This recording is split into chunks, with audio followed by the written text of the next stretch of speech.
Para comprobar que a instalación dunha aplicación web realizouse correctamente, o primeiro que temos que facer é asegurarnos de que temos os servizos do XAMPP arrincados, tanto o servidor web Apache, que está correndo neste caso, como a base de datos que tamén está correndo. Ben, no caso de que aparecesen paradas, porque acabamos de iniciar sesión, teríamos que poner este mesmo comando, pero aquí en lugar de status poríamos start para arrincar os servizos. Ben.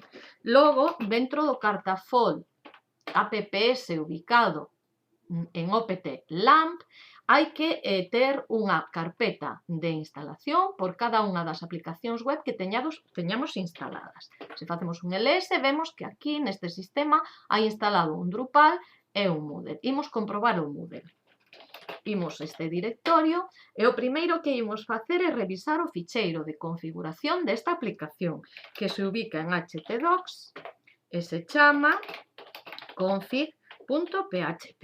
Ben, este arquivo recolle todos os parámetros de instalación desta aplicación web.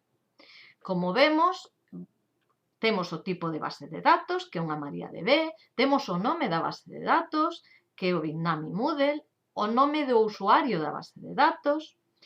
Este é o Cartafol onde aloxa todos os datos este Moodle, que se chama Moodle Data, e está ubicado neste directorio, e aquí tamén podemos ver o contrasinal de acceso ao noso Moodle, pero cifrado.